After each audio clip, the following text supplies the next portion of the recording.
Hey data hustlers, today we are diving into 4 powerful SQL Windows functions you need to know, including how to find 3 adjacent empty seats in a theater using lag and lead. Perfect for data pros and analysts looking to level up their game. Let's get started.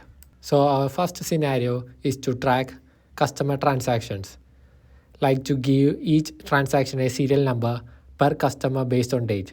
This is useful for session tracking or identifying first or second purchases. So here for first scenario, I have created a table called transaction and I have inserted few values to it. And this is our problem statement and this is the table. And I want you to pause this video for a moment and try to write a SQL query to track the customer transaction. Alright, here is how I would do it. I'll be selecting the customer ID, transaction date, and the third column will be transaction number and from the transaction table. So this is the Windows function we are using here. Let's break down how row number with partition by works. This is super useful when you are dealing with grouped data like customer transactions. In this example, we are looking at a transaction table with customer IDs and their transaction dates. Now imagine you want to assign a serial number to each transaction for each customer individually. That's where partition by comes in. It splits the data into groups, one group for each customer. Then row number starts counting from 1 inside each group based on the order of the transaction dates. Let's look at the customer 101.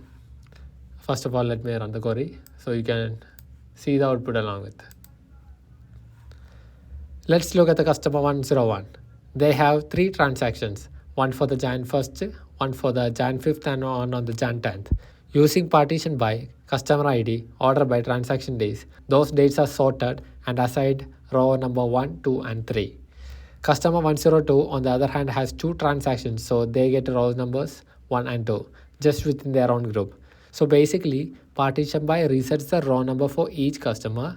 This helps you identify first purchases, repeat behavior, or even filter to get just the latest transaction per user. It's a super powerful tool for business analysts and data engineers, especially when dealing with the time series or customer lifecycle data.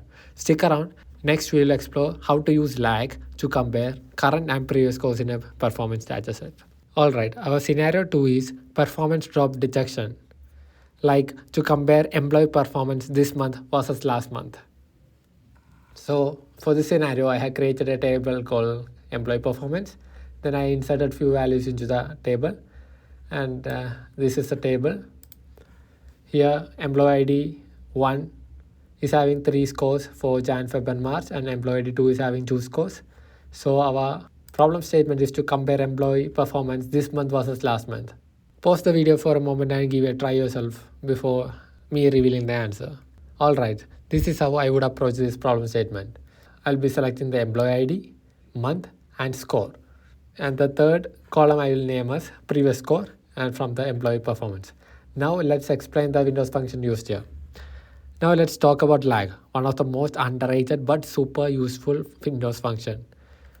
Imagine you are tracking employee performance scores over time. You have got data for each employee month by month and now you want to compare this month's score with the previous month's. That's where lag comes in. It looks at the previous row based on the order you define and brings that value to the current row. In this example, lag of score grabs the score from the previous month for the same employee. We used partition by employee ID to make sure we are only comparing within the same employee, not across different people. And we use order by month to tell SQL how to sort the months before pulling the previous score. So the output gives us the current month's score along with the previous month's score, side by side, which is perfect for performance tracking and detection or triggering alerts when there is a drop. Okay, let me run the query. You can see the output along with it. It's like giving you a SQL memory. Now it remembers the past. Next, we will look at how you use lead to peek into future. So if you look at the result, you can see for the month of February, score is 80 and there is no previous score. And for January, score is 85 and the previous score is 80. And for March, current score is 75 and the previous score is 85. That is for employee 1 and similar for the employee 2 as well. I hope you understood this one. Let's move into the third problem statement. Our third scenario is to detect purchase gaps. That is to find when each customer made their next purchase. For this scenario, I have created an orders table and I handed 4 values to it. And we have to find when each customer made their next purchase. Pause this video for a moment and try to give a shot by yourself. Alright, here is how I would approach this. First of all, let me show you the orders table. 4 rows with the customer IDs and the order dates. And here is the query solution. I'll be selecting the customer ID, order date, and the third column I will name as next order date from the orders table. So now let's explain the heart of this query, the Windows function. Let's look at lead now, the perfect function when you want to peek into the future of your data. Say you are working with the customer order history and you want to find out when each customer placed their next order. This is where lead of order date comes in. It grabs the order date of the next row based on the order you define. We use partition by customer ID to group the data by customer. So we only look at each customer's own order timeline. Then we add order by order date that tells SQL to sort the orders chronologically before fetching the next one. Let's run the query and see the output along with it.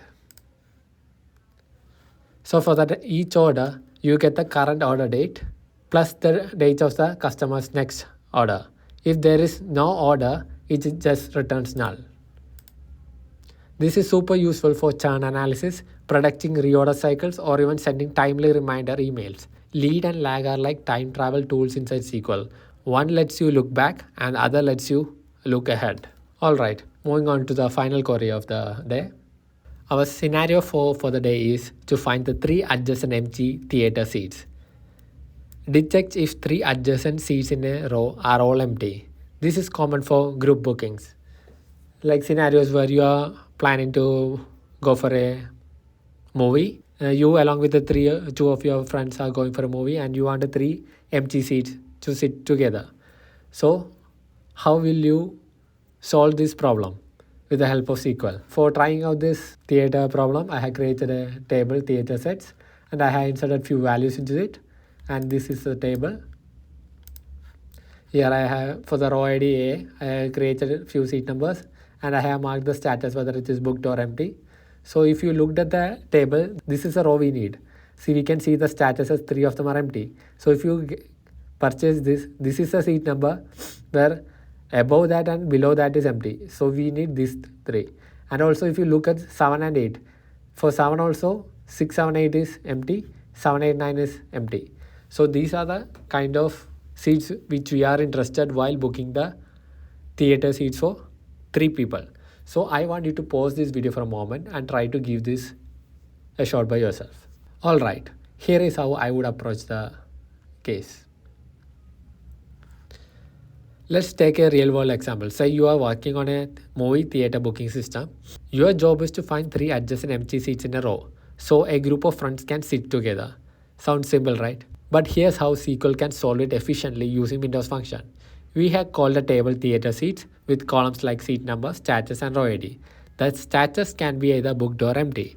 Now we want to find those middle seats that are empty and also have both left and right neighbors empty. Basically a trio of empty seats. To do this, we use lag and lead. They help us look 1 seat behind and 1 seat ahead of the current seat. So as I mentioned, by looking into this table only you can identify our answer is seat number 3, 7 and 8. Let's run the query and see the same. These 3 if you go for, you can find the left and right seats as empty. Let's break it down.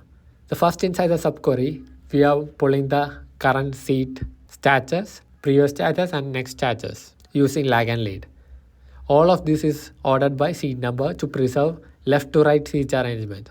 Then in the outer query, we filter where current seat is empty, previous seat is empty, next seat is empty. That gives us a middle seat of every 3 seat empty block. With that, you can now offer grouped seat to your customers or even highest best available blocks in a UI. This is perfect example of how SQL Windows function can solve real world UX problems. And that's a wrap up. You just learned how to use raw number, lag, lead and a cool theater booking trick with SQL Windows functions. Try these SQL queries yourself on MSSQL and watch your analysis skills skyrocket. Don't forget to like, subscribe and hit the bell so you never miss the data hacks like this. Catch you in the next one. Stay data driven. Bye.